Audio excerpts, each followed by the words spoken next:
Hey guys, what's going on? Welcome to the show. This is Sports with Strawberry Ice. I'm your host, Jeff Trunapole, the Iceman. And as always, I bring you sports from a West Side point of view right here in the great city of Cincinnati, Ohio, home of the Cincinnati Reds, the original professional baseball team. Now do me a favor, if you found the show, hit that like and subscribe button, smash that thumbs up. I am all the way up to 1,096 subscribers. That is awesome. I appreciate every single one of you guys. Now this show and every show is brought to you by T Properties. T Properties, quality housing for quality people. Check out their website at www.tpropertiesllc.com for all your rental property management needs and your rental needs. All right, guys, this is a little special episode I'm doing today, and I have one of the Reds broadcasters. He's been a Reds broadcaster since as long as I can remember. Former Red. He's known as the crafty lefty. I think, if I might be wrong on this, Marty Brennaman used to call him the creeper. I'll have to ask you, but he's none other than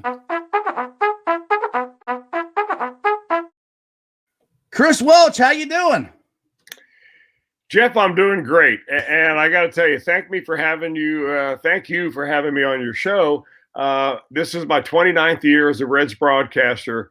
And after 29 years, I'm going to correct your spelling of my last name. Oh, no. I spelled it wrong? Oh. How do you spell it? I'll let you look it up and figure it out, okay? Oh, my goodness. I'll have to. Hey, everybody has an error every once in a while, and you led the game off with an error here today. That's not well. I'm the Reds defense here as of late. You lead the game off with an error. Are you not turning red on me? Are you? I'm always red. That's why I'm Strawberry Ice. All right, no problem at all. Hey, they misspelled it on the Dodger Stadium scoreboard before, so you're in good company. My apology. My last name's Trenopole, so if anybody they get that spelled wrong all the time, so I don't know how the heck I spelled it wrong. We're kind of the same then. There you go. All right, let's get into this. You've been a Reds broadcaster, I think, since '93. Is that right? Is that when you started? That is correct. Yeah. Yeah. It was you and George Grand, and I thoroughly enjoyed listening to you guys. And you two, am I correct? You were the longest TV broadcasting duo for the Reds. Is that correct? Yeah, we were there for 17 years together. Jeff. How old are you, by the way? I am 46. Okay, 46. So you were old enough to probably remember back those days when. Where George Grant and I basically we were doing games on Channel 5. Yep. And then we were doing games on Sports Channel Ohio, which was the predecessor of Fox Sports Ohio. And then, of course, Bally's, Sports is what we are now. Yeah. I remember Sports Channel because not everybody got it. So that was my high school year. So I had to, if I wanted to watch, and they had a ton of games on. The Sports Channel had a whole bunch of games on. If I wanted to watch them, I had to go over to my grandparents' house and watch it so I could watch the Reds, which I love going to my grandparents' house, so it was no problem. But that was the beginnings of Sports Channel. It wasn't everywhere. So yeah, I watched it on Channel 5. Like you actually do a lot of not always a lot, but you've done some radio broadcasts as well. Over the years, I've done some radio. I'm back doing radio a little bit more this year. I've got about 35 or so radio games planned. I've got some pre- and post-game stuff this year and also some regular TV stuff. So I'm kind of the utility infielder here. Right. They got you doing everything because I noticed you doing the pre- and post-game stuff. And that stuff. I think it's the first time I've seen you do it. I mean, I know you did it when the Reds were in the playoffs when they didn't have the games or whatever. You guys didn't broadcast it, but you do a post game after the playoff game. That's the only time I remember you ever doing that. Have you done it before, or is this the first time this year? Oh, no, I've done it before. You always fill in, and it's just one of those things that when they brought an extra broadcaster in this year, they were lucky enough to get Barry Larkin to come in and do a bunch of games. So they wanted to divide up the work around a little bit. So, you do what you can. All we're trying to do is bring good baseball to your television set inside your home. And I'm willing to do just about anything because I love being around the Reds. I love baseball, and it's a dream job. Yeah, exactly. Let's talk about calling the game yesterday. That was a freaking blowout, 14-1. I thought Nyquin's home run, I thought it was going to go hit the river if it didn't hit the foul pole. It probably would have. You had that. Then you had Miley's no-hitter Friday night. I mean, it's been a pretty fun couple of days here. I would think the broadcast Reds games. It's been a real interesting year. I mean, they got off to a great start. Their offense is really great, especially at home. They've been shut down a little bit on the road, but they've also already got some of their West Coast trips out of the way. So, they don't have to go back to Arizona. They don't have to go back and play the Dodgers in Dodger Stadium. That's all done. And, of course, they'll go to Colorado at the end of this road trip after they leave Pittsburgh. But it's been a really fun year. This is a great group of guys. The one thing I really miss about this year is that we don't get to get down in the field and talk to these guys or get in the clubhouse and talk to them. And I love to, I don't know Tyler Naquin. And I've been on Zoom call interviews with him and so on, but that's not the same as getting down there and actually talking to him. So hopefully that'll change. Maybe in the second half of the year, we'll give you some more inside scoop that way. Hopefully. Now, are you guys, when you do the road games, are you actually traveling with the team, or are you guys still broadcasting from Cincinnati? No, we're broadcasting from Cincinnati. Right now, I don't think there are any television broadcasters that are traveling with the team. Now, the radio broadcasters did go to Cleveland, and they are driving to Pittsburgh from Cleveland, and so they'll be there. But when they do the Colorado games, they'll be back at Cincinnati doing those games from the radio booth at the Great American Ballpark. So there are no plans yet to travel broadcasters around. I think it will be up to the individual team. But it also depends, of course, on the municipality. If the state of Ohio allows it, if the city of Cincinnati, Hamilton County, the rules could be different when you go to New York or Miami or Atlanta, somewhere like that. So there's a lot of complications. And, COVID, as you know, has changed just about everything. Yeah, exactly. And it's got to be, I don't know, difficult or just different to try to call a game, because you're us. You're watching the game on a monitor, and you're trying to call the game, which has got to be completely different from being, right there in front of you and be able to smell the popcorn and the hot dogs and hear the umpire. And so how different is that? Is it more difficult or about the same? Or it takes a little getting used to be honest with you. We have 3 monitors on our TV setup. We sit inside of a conference room, John Sadecki and myself, and we have a stats guy. It's usually Joel Luckup, who's a very good stats man. Anyway, we have 3 big monitors. One shows the view that you're seeing at home. One shows what we call the high home, which is the all 8. You get the entire field, so we know if there's a shift on. We know if a guy's hugging the line. We can see somebody coming out of the bullpen to come in and so on. And then the other monitor is dedicated to one of the MLB research websites that gives us instantaneous feedback on pitches, gives you speed, spin rate, exit velocity, launch, and things like that, so that we know immediately whether it's a ball or a strike, what kind of pitch you hit, and so on, because we miss a lot by not being at the ballpark. Yeah, I'm sure you do. Yeah. Exit velocity and spin rate. Yeah, they never even tracked that. I think when you play, I know I never heard of it. I never heard of it until the last probably 7 years or whatever. And well, that kind of brings me to, I guess, not velocity spin rate, but just kind of the evolution of the game and to the way analytics has been brought to the game. And I'm to the point where I think it's good. I don't think that you should manage or run your offense completely on that. I think you should have a mixture of the old school and the new school. I don't know. What's your thoughts on that, shifting and all that stuff that's going on in baseball? I mean, the question is, how much is the old school and how much do you use of the new school? I mean, I think every team is trying to find that right blend. I think the numbers that are coming from the analytics, the data machines, the Edgertronic machine and the Rapsodo, for instance, with pitching. Edgertronic is a slow motion camera, but it certainly helps you develop your pitches, helps you get a good spin. Your Rapsodo gives you what the spin rate is. You've got Modus sleeves that go on your arm to determine, Are you speaking English right now? Well, I don't know if you can understand me or not, but I'm trying to speak the stuff that I've learned. It's foreign language to me too. But I think you have to learn this stuff and you have to get up with the times. I had a son who played a little minor league baseball, and he was well up on this stuff, and he's teaching me, as we go along, what's important and what's not. But I think that you can't lose the thought that baseball is being played by human beings. Right. And baseball's got a heartbeat. That's what Joe Torre used to say. And don't forget about that, because there are certain guys in certain situations that freeze up, and there are other guys in tough situations that want to be the hero. Right. And a mountain of numbers is not going to help you. And also a mountain of numbers is not going to help that batter when he's in the batter's box trying to face a guy throwing 95, and he steps out for a second and says, okay, it's a 2-1 count. Was that guy throwing slider on a 2-1 count, or does he throw fastball on a 2-1? I can't remember what the scatter report said.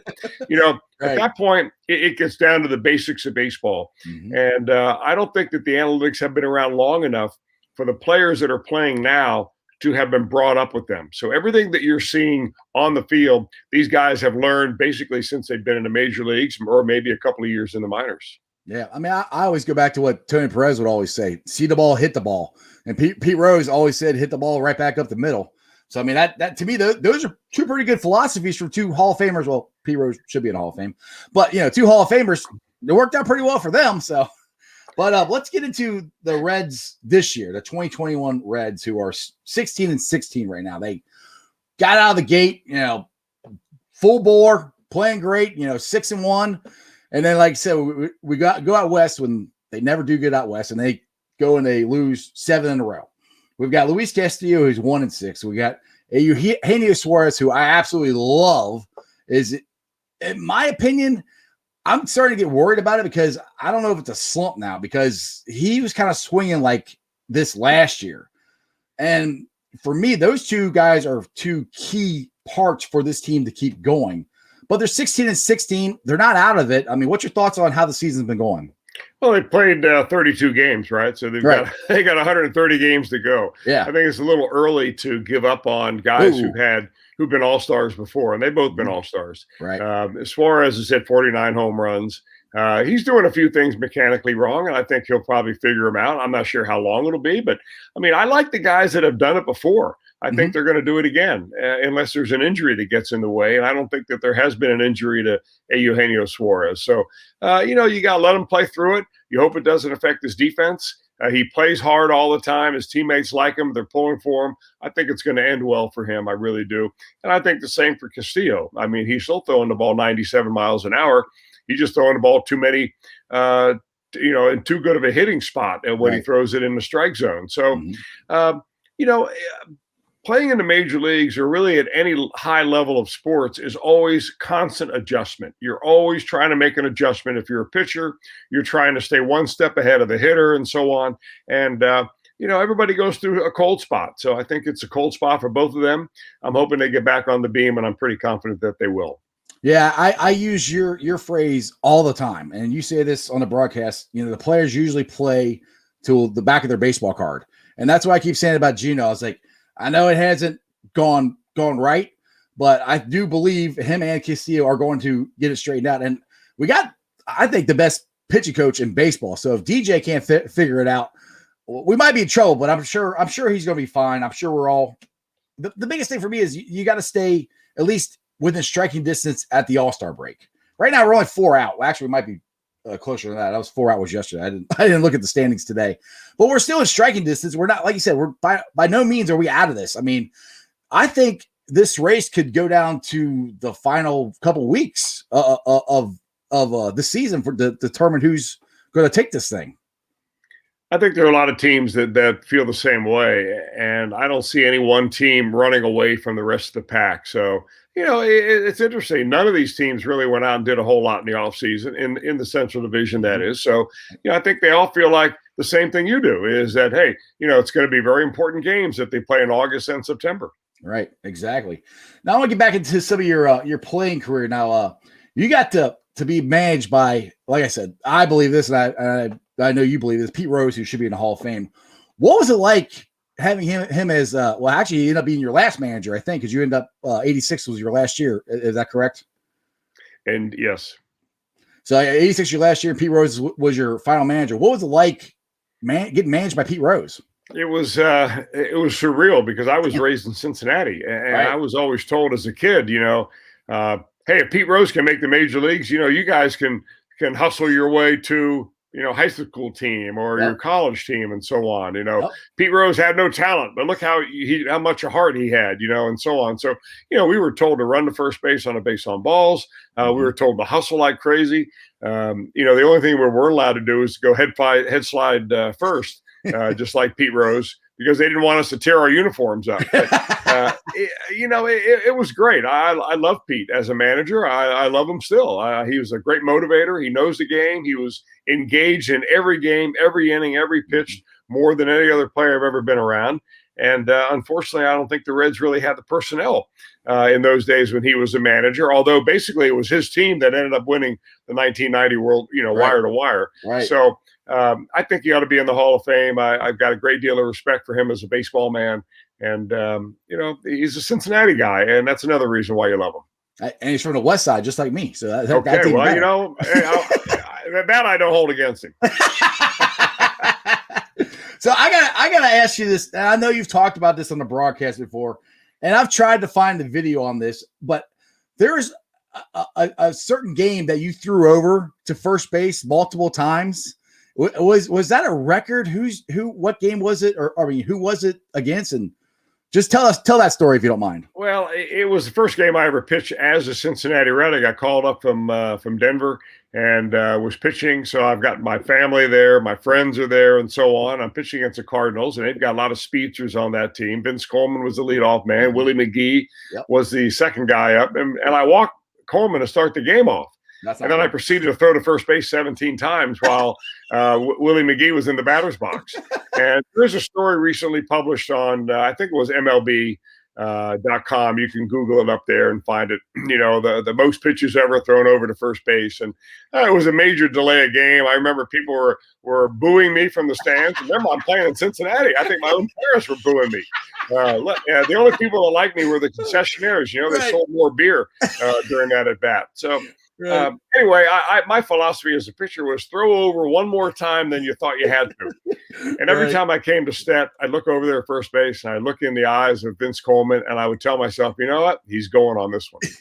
And I'd throw over and he'd be back in time. I almost picked him off a couple times, but as it turned out, he eventually stole second base anyway. Oh. And later in the game, he gets on again, and everybody's rolling their eyes thinking, oh, here we go again. Well, I ended up picking him off that time. All right, there you go. Yeah, I got him eventually, but it was you don't see that nowadays, that's for sure. No, well, nobody steals bases anymore, so you don't have well, I won't say nobody, but you don't have base stealers like Vince Coleman or Ricky Henderson. I mean, they're that part of baseball, unfortunately, is not as, I won't say gone, but it's not as prevalent as it used to be. So that's part of this. And that's part of analytics. Analytics have figured out that if you don't steal bases at least at an 80% success rate, then it actually works against your offense. And I think that's one reason why teams don't do it anymore. They're being afraid of being thrown out because if the guy hits a home run, you want somebody on base. So I think that's basically the reason why. Well, you said this before in the broadcast too. Sometimes a solo home run always is a rally killer because you hit one and then, the next two guys go out and, the inning's over. People beat me up on Twitter all over the place when I say that. And I'm going to reluctantly say it anymore, but I've always believed that because I can't remember one big inning that I gave up as a pitcher that started with a solo home run. Right. It always starts with a bloop single or a walk or a double down the line, then a walk and then another double. And then next thing you know, you got bases loaded and a guy bloops one in there and 2 runs score. And then there's an overthrow and another run scores. But a solo home run, you think, okay, they got their run. Now it's time to get them out. Yeah. The other way, it's like a death of 1,000 cuts, a hit here, single there. It's like a slow death, they hit a home run. All right, let's move on to the next guys and get them out. So we talked about you broadcasted for 17 years with George Graham. Besides him, I would say this. Who are your favorite guys to work with? I'm sure George is one of your favorites. He might be your all-time favorite. I'm not putting words in your mouth, but who are your favorites besides George Graham to work with? Well, George is a favorite. It's very difficult to pick one guy that I broadcast with. I mean, I've had a lot of different guest announcers that I broadcast with. I used to do a lot of Fox games on Saturdays and work with a variety of announcers there. I worked with Marty Brenneman back in the days of Channel 5, and I really enjoyed that. I think Marty's is just a special talent, Hall of Famer, deservedly so. One of the best announcers in the history of baseball. It's always an honor to work with him. I really like working with Tom, too. A professional all the way, always prepared.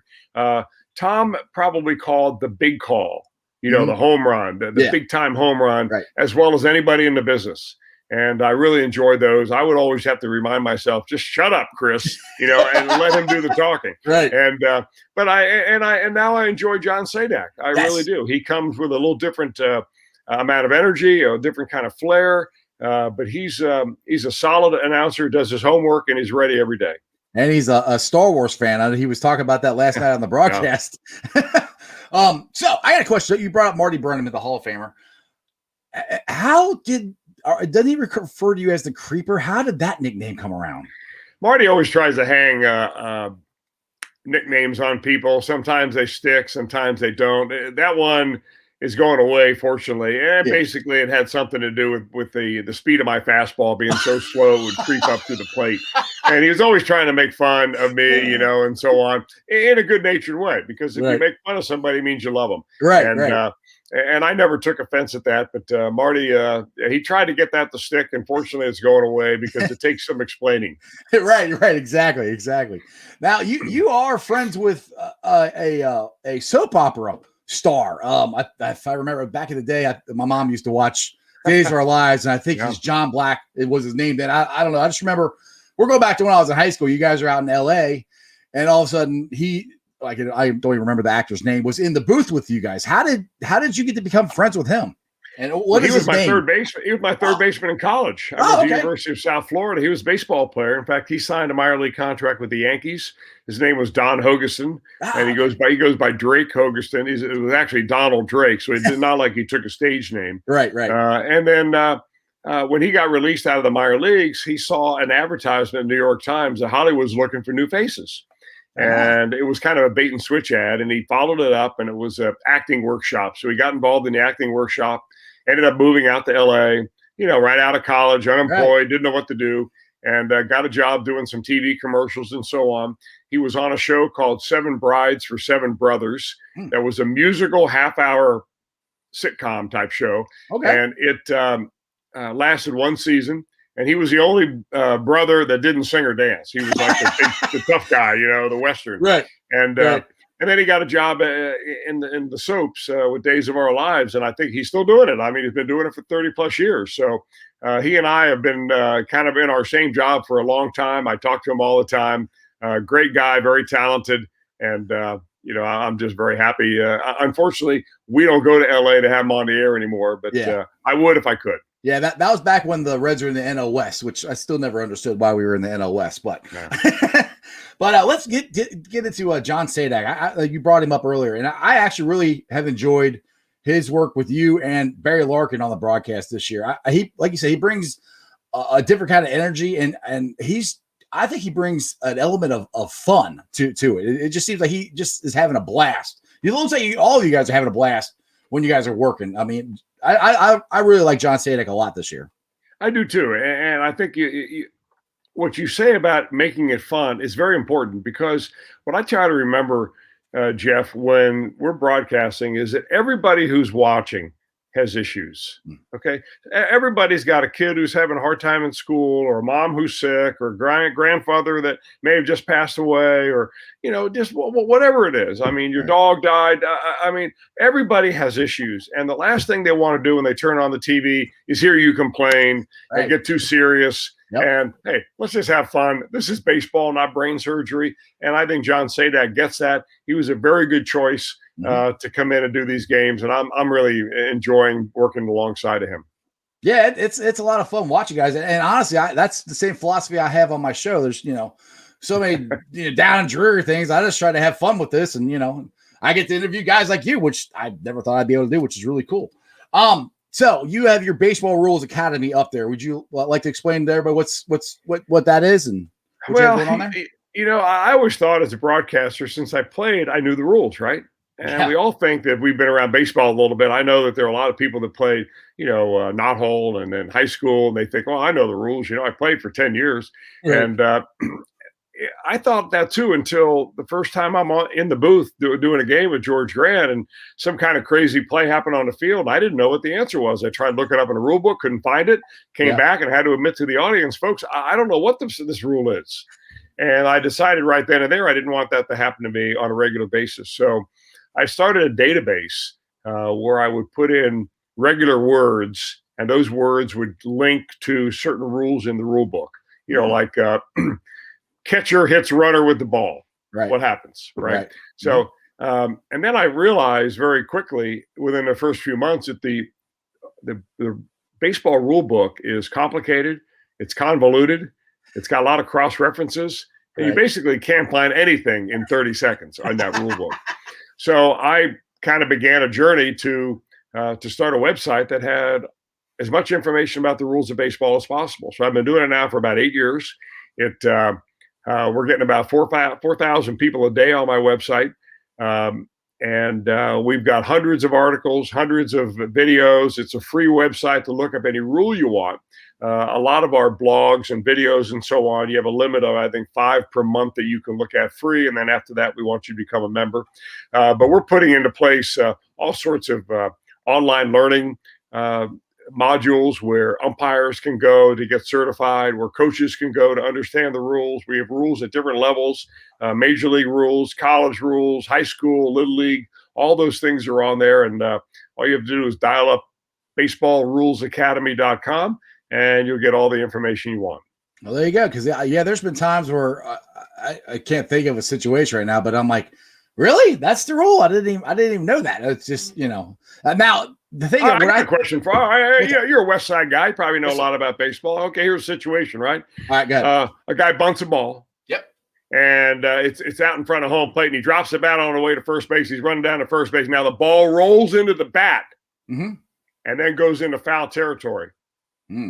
What's the call? Ooh, well, Jeff, are you there? I'm here. I'm thinking. Let's see here. Ball's in play. Rolls hits the bat. Rolls out of play. I would think it would be foul, maybe, because it hit the bat, and that would nullify the play. I'm going to let you look that up on Baseball Rules Academy. How's that? I'm going to leave you hanging on that one. I'll have to check that out. So there's a lot of rules like that we don't know about, right? Yeah. And I think it's fun to know those. And by the way, you can win some bar bets with these too. There you go. I'm all about that. I like winning bar bets. Well, Chris, it's been great. I know you said can give me 15, 20 minutes. I appreciate you coming on the show. And everybody who's watching, go out and check out the Baseball Rules Academy. If you want to know any rules, you can look up the one that Chris just asked me. And other than that, Chris, it's been an honor and a privilege, and we should do this again sometime. Well, Jeff, we sure will. And thank you for having me. I appreciate it very much. And I want to thank you for being such a hardcore Reds fan, because baseball needs fans, and thanks for spreading the word. No problem. I love my Reds, and I think they're going to the playoffs this year. Just putting it out there. I think they are too. All right, Chris, you have a great day. Buddy. Talk to you later. Thank you. You. Bye. All right, well, that was really cool. I'm glad. Hope you guys enjoyed that interview with Chris Welsh. He's got a lot of information about baseball rules, the different broadcasters he worked with, what's going on with the Reds right now. So for all of you that are watching this video, make sure you like and subscribe to my channel, Sports with Strawberry Ice. Tell all your friends about it. Like I said, I'm at 1,096 subscribers. And other than that, I will be live today at 5:30 with my boy, Jeremy D. And other than that, hold on. As Jeremy would say, remember one thing and one thing only. You don't live in Cleveland. You live in Cincinnati. So act like it. Hoo day, go Reds. And that's just sports, baby. See ya!